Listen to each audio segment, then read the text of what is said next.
it was about. I have to take a look again, but it was again about social distancing issues and masks and things like that. But people are on edge right now, and I've spoken to a friend of mine several times, and I said like, I don't know, maybe there's something in the stars or something in the wind. And he's like, well, look, have you been out at all right now? And I told him like, yes, I'll go walk around in my neighborhood a little bit. And he says, and do you notice that people are driving just a little faster, that people are just a little sharper around the corners, and that people maybe are a little edgier out on the street? And perhaps I don't notice that that's always the case, but I certainly notice that it is a lot the case right now.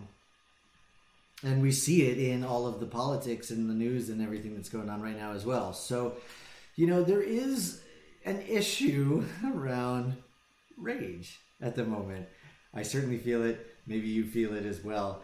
A lot of people are definitely feeling it right now. We know this for sure. So I'll tell you what I am doing about my rage when it pops up, and what you can do about it too, so that we, as the good abundance hackers that we are, can rise above it. So hello, I am Owen. Thank you as always for joining. I appreciate it. We are live, of course, today, so feel free to say hello or whatever you want. So please go ahead, and if you're on YouTube, subscribe by clicking the button below.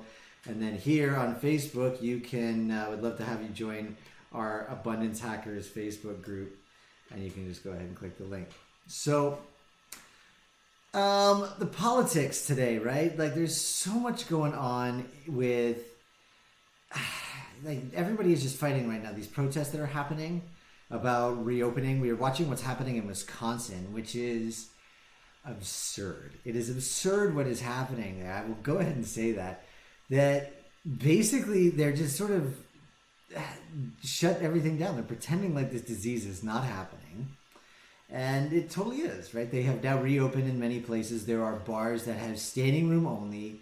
I think there's some indication that we are about to see a rise of cases, especially around that area with all the people who have been traveling to it and now spending time in all of these crowded bars where the disease is now allowed to spread. And when I see this happening, my immediate reaction is, what the hell?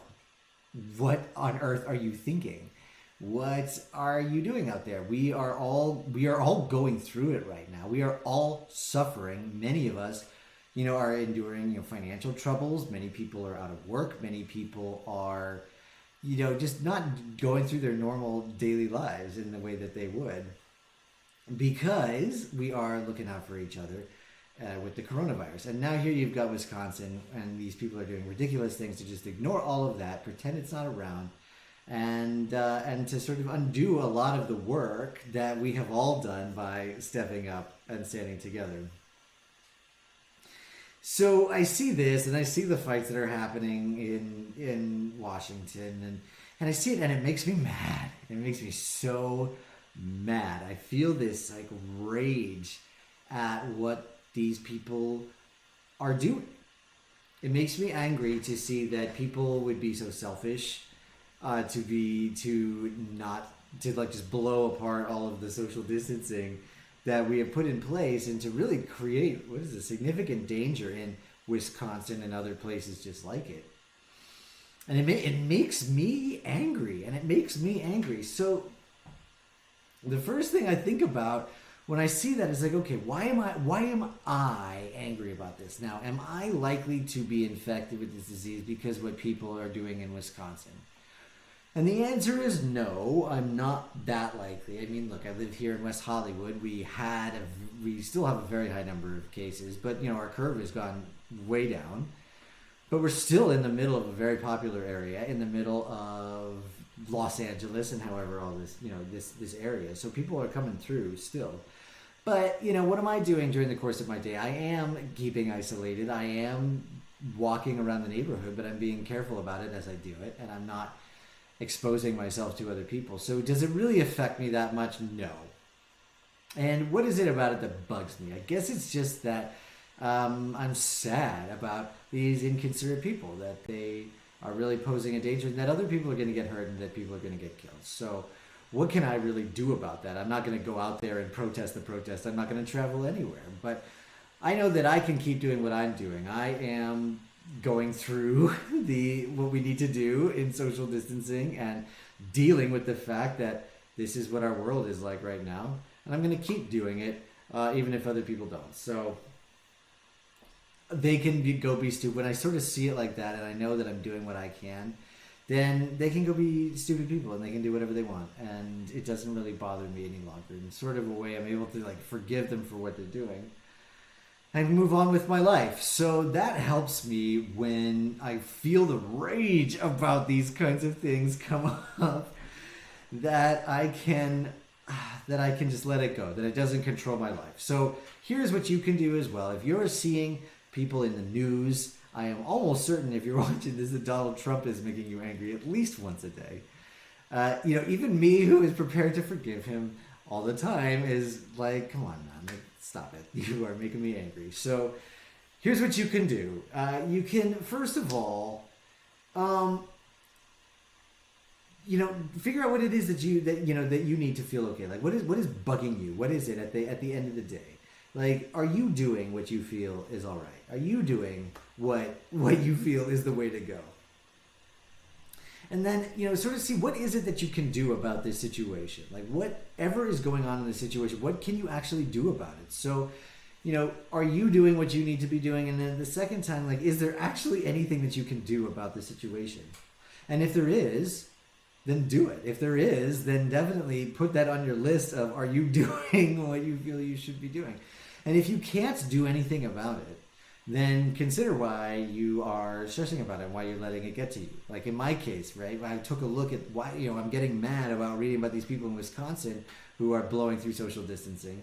And I think, what is it that I can actually do about it? Is there anything I can do to change the situation? And the answer is no. So getting angry about it is really just my thing at this point, because I'm just mad for my own reason. It doesn't change them in Wisconsin. They're still going to do it. And it's not like they're going to get a letter and be like, oh, it's mad at you. And even if they did, they're probably going to just tear it up. So there's really nothing you can do. And then the next piece on this, the final piece, is just figure out where this stuff is coming from that is making you mad and see if you can change the channel. If it's coming from the news, is there different news you can watch? Is there a different place you can get your news? If you are getting it from your family or your friends, like, is there a way you can just not open those emails for a little while? If you're getting it from, work or something like that, then is there a way that you can adjust how you're getting that information so that you're not just bombarded by it all the time? So think about it. Do what you believe is the okay thing for you, and just make sure that you're doing that. If there's something making you mad, is there anything that you can do to actually change it? And what you can do, and maybe consider changing the channel. Consider getting it from somewhere else, or just not listening to where you're hearing this information that is just pissing you off. So if you need something to get really, to get your direction and to help you along the lines of doing what you feel is the right thing and to help you focus on something other than how much other people are pissing you off right now, then the best thing is to get in touch with your passion. And how do you get in touch with your passion? You spend an hour out of every day. You carve an hour out and you spend that hour doing something with your passion that you are engaged with, whether it's getting better at it, engaging with it, figuring it out. Or if you don't know what you're passionate about, then take an hour out of every day and just play along with it. See what's going on. And discover, play, like, have no rules. Figure out what it is that gets you excited. And if you're doing something that gets you excited, chances are that stupid people are not going to bother you any longer. So if you want to do more in terms of getting in touch with your passion and how to become immune to the nonsense that is out there, then I highly suggest go to owenjward.com right now and just put your email in, tell me where to send it, and I will send you your free guide to go from scarcity to abundance, how to unlock and unleash your superpower. And you'll learn also a little bit more about the 30-day challenge that we got running right now that will help you to really put your passion on fire and to really help an awful lot of people if that's your thing. So give me a shout, owenjward.com. Thank you so much for joining today. I hope you're doing well. I got a fun, few interviews lined up for you over the next few days, so look out for all of that. Thank you as always for stopping by, and I will talk to you tomorrow.